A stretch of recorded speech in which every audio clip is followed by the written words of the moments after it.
Continuamos, amigos, con la parte tercera de este tema, también tercero, sobre la teoría del conocimiento, y seguimos con la evolución de las distintas teorías sobre cómo es nuestro conocimiento, la epistemología. Y veíamos que la gran aportación socrática y de sus discípulos es partir de que existe una realidad común a todos los seres, a todas las realidades concretas, y esa realidad común es que son, que existen, que tienen ser, por lo tanto. Y de ahí viene toda la realidad concreta, todos los seres concretos, pero comparten un mismo ser. Por supuesto, nosotros desde la revelación sabemos que ese ser primero es Dios, del que viene el resto de los seres. Pero cuando entra la mentalidad dualista y viene con mucha fuerza, aquella unidad se rompe. Y decíamos, ya no hay una única realidad que proviene del ser. Para nosotros el ser primero es Dios. Sabemos que eso es una verdad evidente. Pero para un filósofo, digamos, precristiano, antes de Cristo, Aristóteles, Platón, Sócrates, no decían propiamente Dios, porque para ellos los dioses estaban también en este mismo orden junto con toda la realidad, porque para ellos la realidad era eterna, era desde siempre, no hay un concepto de creación como el cristianismo. Pero compartimos este mismo esquema, para no entrar en más detalles. Pero esto se rompe sobre todo con las posturas dualistas. El dualismo nace fundamentalmente en Oriente. Cuando digo Oriente, pues me refiero, por ejemplo, a la cultura, la civilización india, que todavía es dualista, civilizaciones asiáticas fundamentalmente, que plantean que lo que existe no tiene una única fuente, no tiene un único origen, y por lo tanto no se puede interpretar de la misma manera, no se puede conocer de la misma manera, sino que lo que existe es de dos órdenes. Uno, el orden bueno, que sería el que proviene de Dios, y el otro, la realidad mala, que sería lo que viene del demonio o de un principio semejante, y que sería lo material. Todo lo material, todo lo que existe en el mundo es malo porque proviene de esa realidad, de esa caída o de ese demonio, ¿no? Entonces, este dualismo es muy atractivo porque es una manera de explicar el origen de las cosas. Por ejemplo, el origen de nuestras limitaciones. ¿Por qué sufrimos? ¿Por qué tenemos enfermedades? ¿Por qué viene una pandemia ahora al mundo? ¿Por qué hay guerras? ¿Por qué en mi familia tenemos estas dificultades? Bueno, porque el mundo es malo. Ah, pero ¿por qué el mundo es malo? ¿Dios lo hizo mal? No, Dios no lo hizo mal. Lo hizo mal Satanás. Lo hizo mal un Dios malo, porque hay de todo. Cuando digo esto es porque hay teorías que también hablan de un Dios malo. Al mismo nivel del bueno, Y por lo tanto, como no procede del mismo ser, son dos fuentes de realidad distinta, entonces son dos tipos de conocimiento distinto. El verdadero conocimiento es el que hay que aplicar a las realidades buenas, que son las que provienen de Dios, lo espiritual.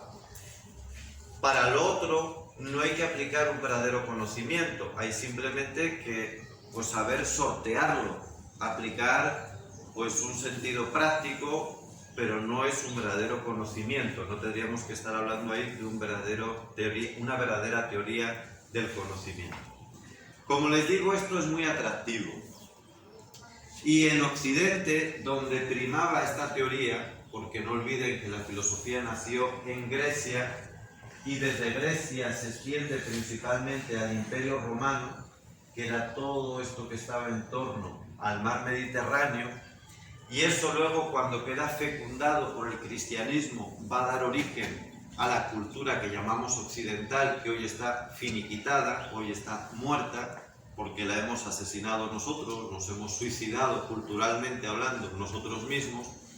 Bueno, pues desde Grecia esa filosofía, digo, marca todo lo que es la cultura occidental, que luego va a ser además cultura cristiana, que es la que más forja esa cultura occidental. Bien, pues esta cultura en un principio era así, pero va a tener una gran influencia del dualismo. ¿Quién introduce el dualismo en la cultura occidental para competir con este modelo, que además va a ser esta cultura dualista, esta concepción dualista, la que va a primar, la que va a ser preponderante, sobre todo a partir del siglo XIV, que en el tema, en la parte anterior hemos empezado a comentar? ¿Quién lo va a introducir? Pues lo van a introducir, les decía, religiones y culturas de tipo orientalista, indio sobre todo, mesopotámico, persa, egipcio, esas culturas que son de raíz dualista, ontológicamente dualista, epistemológicamente dualista, son las que introducen el dualismo en la cultura occidental. ¿Cómo se introduce? Se introduce fundamentalmente por dos vías. La primera, el mundo musulmán, que al principio, como vino en plan de conquista, no tuvo tanta recepción, porque venían a conquistar desde el siglo VII y sobre todo ya en el VIII, pero ya desde el VII los musulmanes están intentando conquistar Europa. En el 711, en el siglo VIII, conquistan toda la península ibérica y desde aquí intentan subir al resto de Europa, pero son frenados por los francos, ahí en el norte, y también por los astures y otros pueblos cristianos del norte de España, que luego son los que van a hacer la reconquista. Por eso, en esos primeros siglos, la cultura dualista musulmana no tiene tanta recepción. Pero más tarde, en el siglo sobre todo XII, XIII, cuando vienen las traducciones que los musulmanes hacen de Aristóteles, entonces ahí es donde empieza la influencia en Occidente. Traducciones, ¿y cuál es el problema de estas traducciones? Pues que los musulmanes son los que traducen Aristóteles, porque muchas de las traducciones anteriores a ellos habían desaparecido por tantos siglos de guerra, por las conquistas de los bárbaros, etc. Era muy difícil encontrar las obras de Aristóteles o de Platón, muy difícil. Entonces los musulmanes las habían conservado, las habían traducido, pero las habían traducido y comentado no con el esquema originario, el auténtico, sino que lo habían comentado y traducido con su esquema dualista. Y por ejemplo, fíjense, para que entendamos un poco lo que les estoy diciendo, viene la interpretación de la escuela averroísta de Aristóteles. ¿Y qué dice esa interpretación averroísta? Que es posible que sobre una misma cosa tengamos dos verdades, y las dos además sean válidas, sobre una misma cosa. Es decir, que esto sea un marcador efectivamente, pero que a la vez pues sea un signo religioso, o que sea un vínculo de amistad, o yo qué sé, o lo que decíamos antes, un picador de hielo. Y uno dirá, pero ¿cómo? ¿Lo mismo? ¿Puede ser dos cosas tan distintas? Sí, porque dice Averroes, una puede ser la interpretación material que le hagamos y otra la interpretación espiritual. Una es la verdad de fe y otra es la verdad de razón. Y, pero una será verdad y la otra falsa. No, dice la escuela averroísta. Las dos son verdades. Las dos son verdades. Es el principio llamado de doble verdad. Pero es aplicado a la misma cosa, repito. Entonces, esto entra con mucha fuerza a partir del siglo XI, XII. ¿Por qué en esos siglos? Porque se hacen las cruzadas. A partir del siglo XI hay hasta 8 cruzadas que desde Occidente van a Oriente a reconquistar lo que los musulmanes habían arrebatado al cristianismo, que son las plazas de Tierra Santa u otras ciudades del norte de África que mucho antes de ser musulmanes fueron cristianas. No olviden que los musulmanes tienen su origen 6 siglos después de Cristo. Imagínense la diferencia, ¿eh? Entonces, mucho antes de ser musulmanes, esas plazas eran cristianas. Entonces, los cristianos con las cruzadas van a reconquistar lo que era suyo. Pero al reconquistar, traen también esos tesoros literarios de las traducciones de Aristóteles. Dicen, mira, aquí tenemos a Aristóteles, por fin, aquí tenemos a Platón, que se había perdido, que era muy difícil conseguir. Pero no se dan cuenta muchos, hasta que llega Santo Tomás y algún otro, no se dan cuenta que aquellas traducciones no eran fidedignas, sino que venían con el principio de la doble verdad, venían con una interpretación dualista. La realidad buena, la realidad mala. El conocimiento espiritual o el conocimiento filosófico, el conocimiento material o científico. ¿Ven la diferencia? Y la otra manera en que también empiezan a llegar todas estas corrientes, cuando hablo de Persia, pues estamos hablando de aquí, de Mesopotamia, de la India. Aquí es donde surgen, podríamos decir, en este círculo, hacia grandes rasgos, estas culturas dualistas.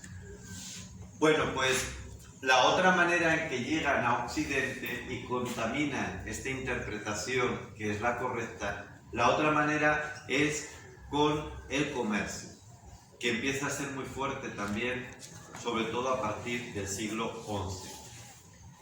Principalmente porque a través del Mediterráneo pues empieza el comercio con estas tierras que eran muy ricas, sobre todo en especies, en telas. El siglo XI es el nacimiento de una nueva clase, que es la burguesía. Y la burguesía tiene su centro en el comercio.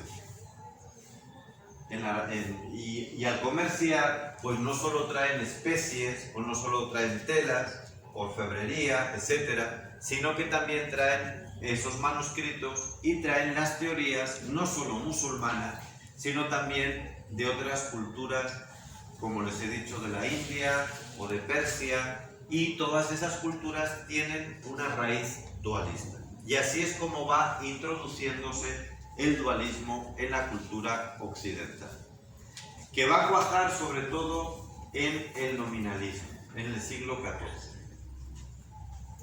Para entender bien el nominalismo, que es la raíz de todos los demás errores epistemológicos o de todos los errores de la teoría del conocimiento, es muy importante que tengamos en cuenta este dualismo que venimos explicando, ¿no? Porque si no, parece que el nominalismo está caído de repente como un meteorito del cielo, como que nace por casualidad. Y todo tiene una causa histórica, y sin entender esa causa histórica, pues no podemos entender bien su concreción.